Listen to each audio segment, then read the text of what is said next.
سیدنا علی المرتضیٰ رضی اللہ تعالی عنہ کی پیدائش ہوئی تو روایات میں آتا ہے کہ وہ آنکھیں نہیں کھولتے تھے۔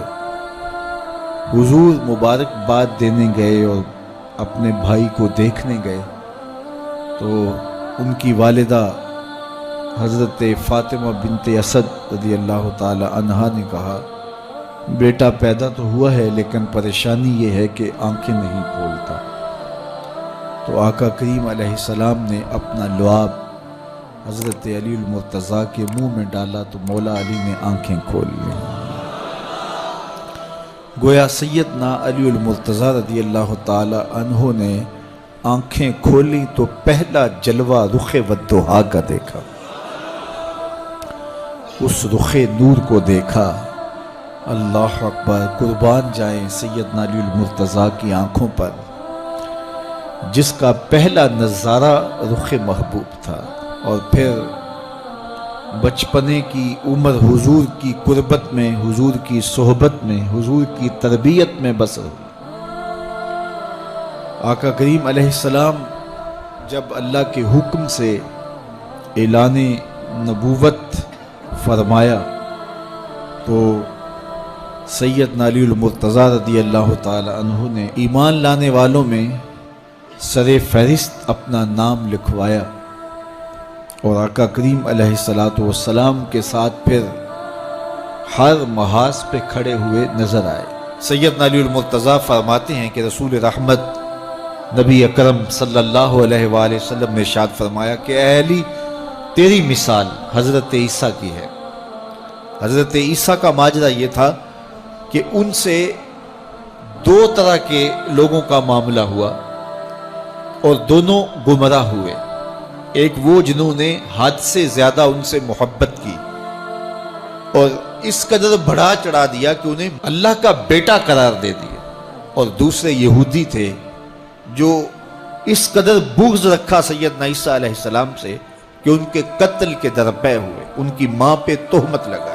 سیدنا علی المرتضیٰ فرماتے ہیں کہ میرے حضور نے فرمایا تیری مثال بھی حضرت عیسیٰ کی ہے، تیرے معاملے میں آ کر بھی دو لوگ برباد ہوں گے، ایک محبت کی وجہ سے برباد ہوں گے، ایک بغض کی وجہ سے برباد ہوں گے۔ ایک محبت میں ایسے افراط کریں گے، اس قدر محبت میں تجاوز کر جائیں گے، حد سے بڑھ جائیں گے کہ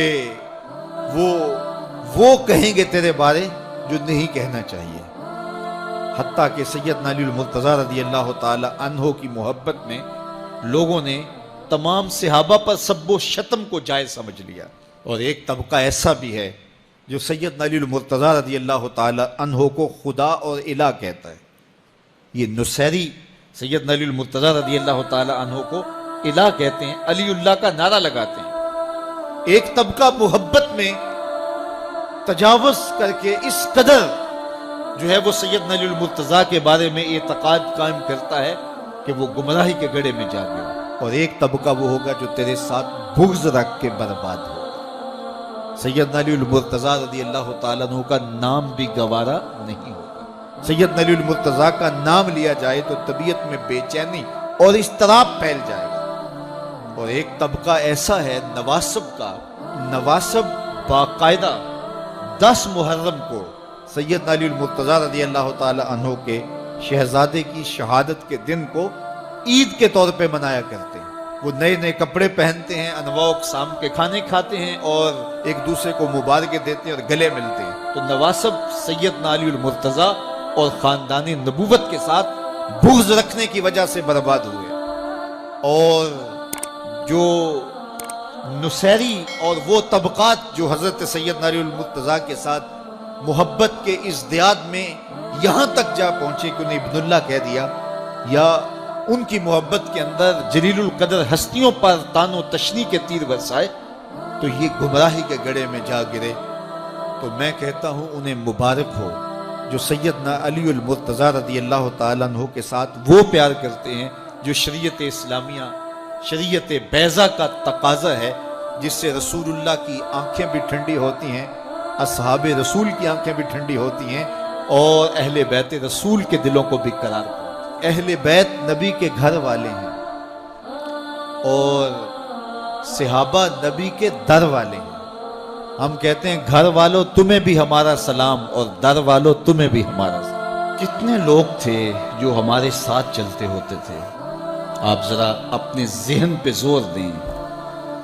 بچپن کے دوست، کلاس فیلوز، کاروباری ساتھی، گلی محلے کے لوگ، رشتہ دار، اعزاء و اقربا، آباء و اجداد، اور کتنے لوگ آپ کے مخالفین، معاندین، یہ ساری فہرست ذہن میں لائیں تو ایک دم خیال پڑتا ہے فلاں بھی چلا گیا، فلاں بھی چلا گیا۔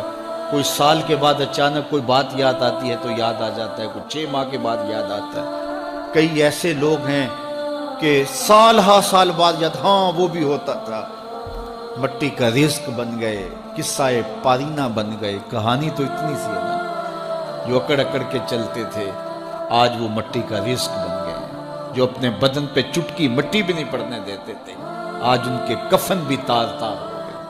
حضرت غوث اعظم فرماتے ہیں قبرستانوں میں جا کے دیکھو کیسے کیسے حسینوں کی مٹی خراب ہو رہی ہے۔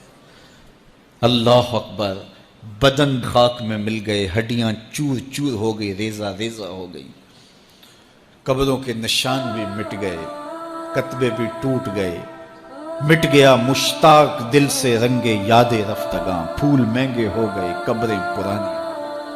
کون کسی کو یاد کرتا ہے؟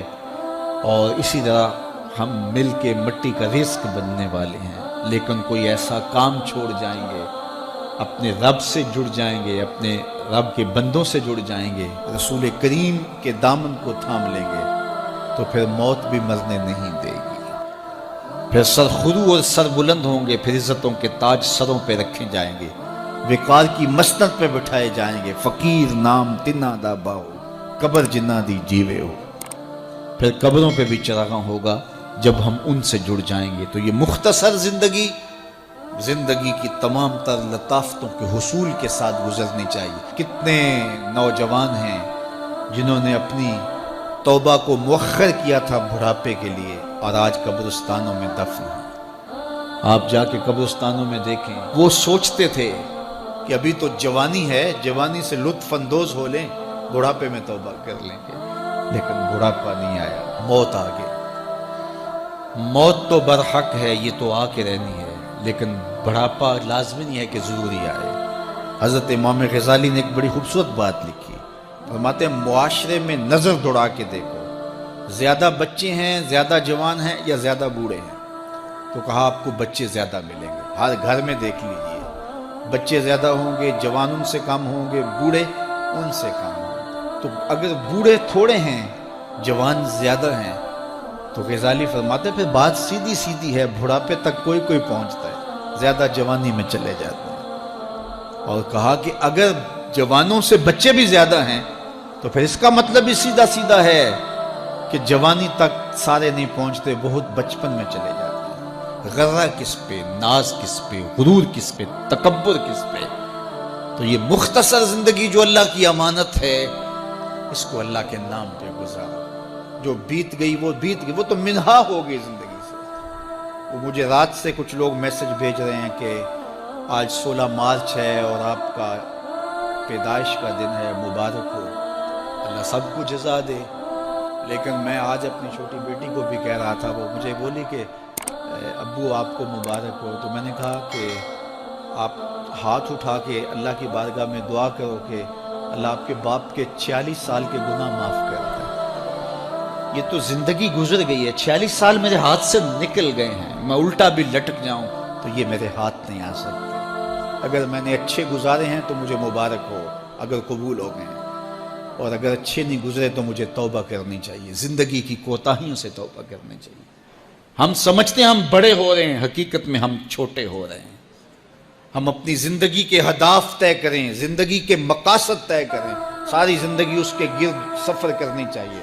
کئی لوگ ساری زندگی گزار دیتے ہیں، ان کو ساری زندگی راستہ نہیں ملتا کہ جانا کدھر۔ وہ کیوں؟ وَأَضَلُّ السَّبِيلَ، اللہ فرماتا وہ بھٹکے ہوئے مسافر ہوتے ہیں۔ اللہ سے راستہ مانگو، آہستہ چلو لیکن منزل کا تعین کر کے بڑھو، بڑھتے رہو، منزل تمہارا استقبال کرے گی۔ آج مشکل ہے تو کل آسانیاں ہوں گی۔ تو یہ زندگی تیزی کے ساتھ کٹ رہی ہے، لمحہ لمحہ میں اور آپ موت کے قریب ہو رہے ہیں۔ قبل اس سے کہ وہ وقت آئے کوئی حجت باقی نہ رہے، مجھے اور آپ کو اپنی آخرت کی تیاری کی کوشش کرنی چاہیے۔